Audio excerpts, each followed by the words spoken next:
Great, you have successfully booked a demo call and we are waiting to meet you. But before moving to your organization workspace, please watch this short video where I will explain how we use Boardio today in my marketing agency. It will give you a general overview of how the platform works. Let's begin.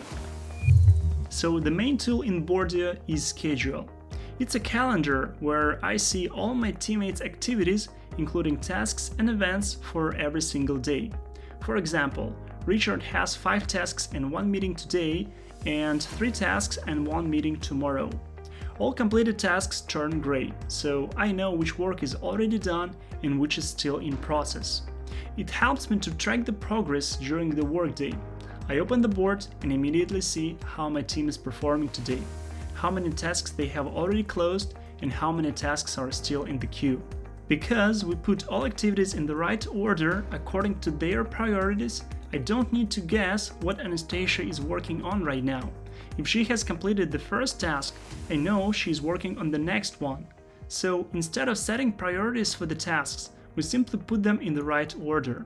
For example, if we receive an urgent task from a client, I open our Teams board and scroll to the person who can do it. Then I check what this person has for today and decide where I can put this new urgent task. Sometimes I create a task and move it to the top of the list if it's more important than anything else. Other times I move it in the middle because the first couple of tasks are even more important than the new one. By the way, when I need to reschedule a task or assign it to another person, I simply move the card to the new place on the board using drag and drop. Simple, isn't it? After I create a task for somebody, they receive a notification and see the changes on their board in real time, so there is no need to send messages or emails to that person. The unique feature of Boardio is time estimates.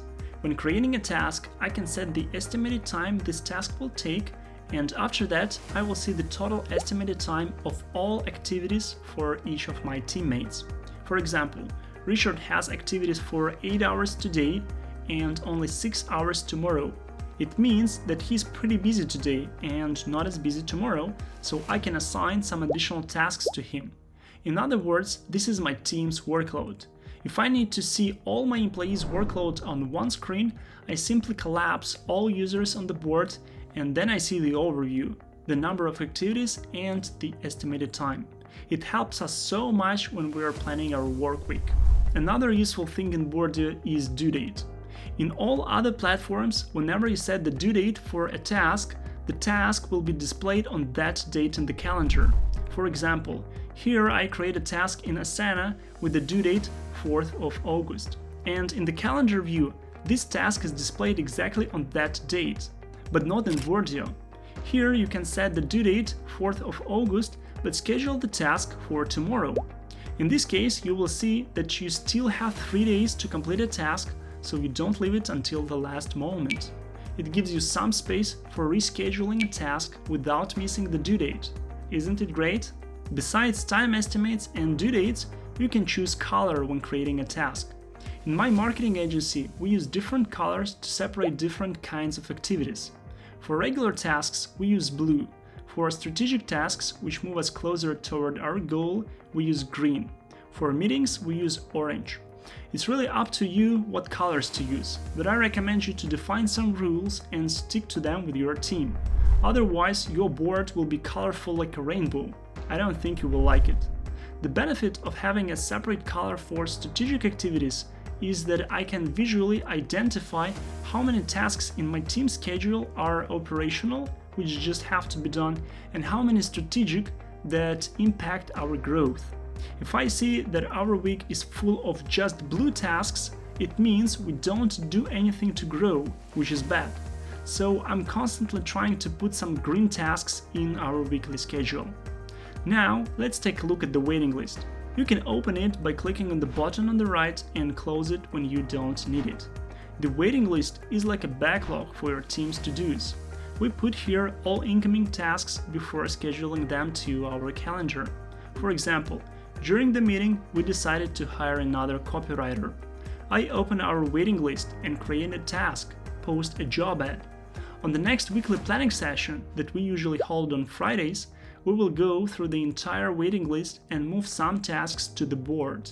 Again, when all tasks on the waiting list have time estimates and due dates, it's much easier to plan the week. By the way, you might notice a red task on our waiting list. When the task's due date is expired, the task automatically turns red. So whenever you see the red tasks, pay attention to them. Let's move back to the board. One of the key benefits of Boardio is that you manage here not only tasks but also events. When creating an event, you can set a date and time, event name, location, it might be a link, meeting agenda if you need it, and invite your teammates to participate. You can also invite external participants via email. In this case, they will receive a regular meeting invite in their emails and will be able to accept or decline it. Don't forget to set a reminder before creating an event.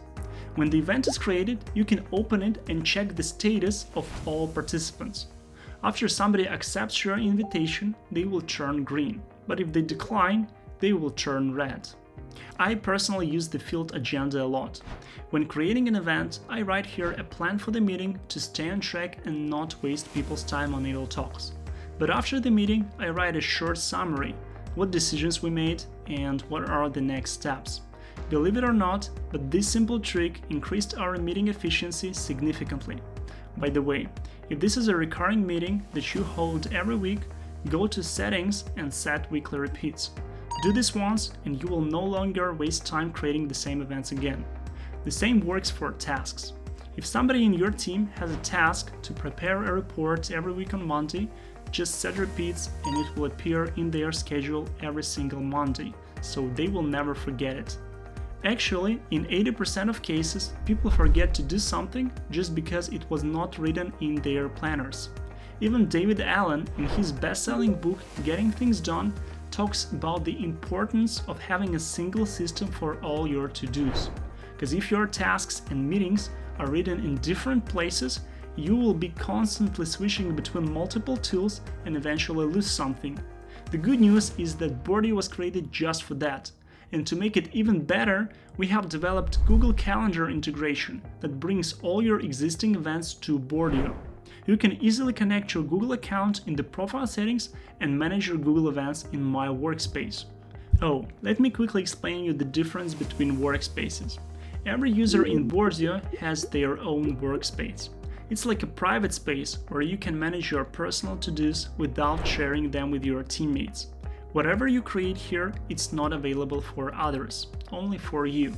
At the same time, your workspace aggregates all your tasks and events across all teams and projects, including your organization. So basically, all tasks assigned to you in your organization will also be displayed in your workspace. To understand where a specific task was created, take a look at the bottom of the card. There is a name of a team or a project. For example, this task is from advertising team, and this one is from Project Balticom. So why do we do that?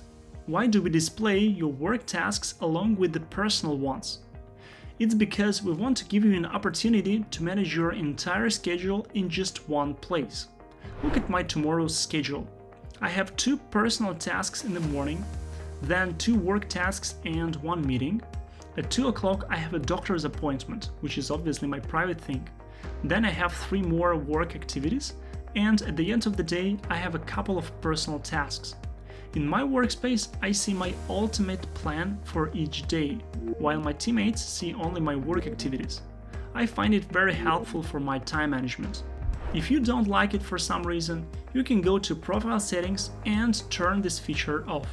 In this case, your work tasks from organization will not appear in your private workspace, so it's up to you whether to use it or not. Let's move to projects. Project management is essential to any organization, so we made it easy to create a new project and invite your teammates to work together. Also, you can set the default colors for the project's tasks and events. I recommend you start any project by adding all project tasks to the waiting list, of course with time estimates and due dates. And after that, organize a planning session with all project members to discuss these tasks and schedule them on specific days. From my experience, if all project members are involved in this process, it increases their motivation and overall chance of success. And again, in many cases, your project members will be involved in several projects simultaneously. In order to schedule their tasks properly, you need to be aware of their workload. That's what you can check on the Teams level. Remember that Teams aggregates all tasks across all organizations' projects. It means that if you create a task for Julian in Project A, it will be displayed in his team as well. So the team is a place where all your teammates' tasks and events are combined together, and you can see here the full picture. By the way, if you want to see more days on your screen, you can hide the left column with projects as well as the waiting list. It allows you to see the full week at once. But let's get back to projects. Have you ever had a big task that requires more than one day to complete? For example, designing a website can take 15 hours or even more. How to schedule such a big task in your calendar? Well, in Boardio, we have a solution. Instead of scheduling a 15-hour task on one day, you can split it into several time blocks and schedule them on different days. For example, 6 hours on Monday, 6 hours on Tuesday, and 6 hours on Thursday.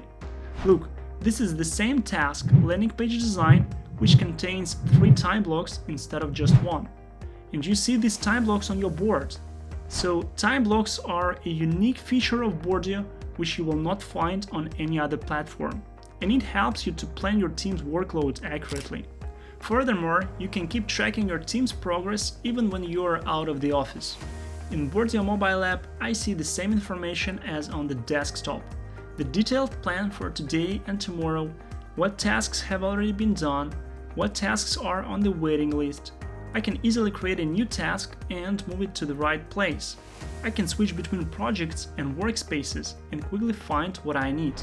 So the mobile app is a great addition to give you more control over your teamwork. Now let's talk about other tools that you might need when working on a project. We already have notes where you can write project-related information and keep it organized in one place. Shortly, we will release comments for tasks and events, which will be like a real-time chat. After that, we will work on filters and search, but our following tools will be a table view of tasks and a Kanban board. Boardio is constantly evolving, so if you miss some feature today, let us know and we will do our best to deliver it as fast as possible. I hope I gave you the general overview of the platform, and now you're ready to jump inside.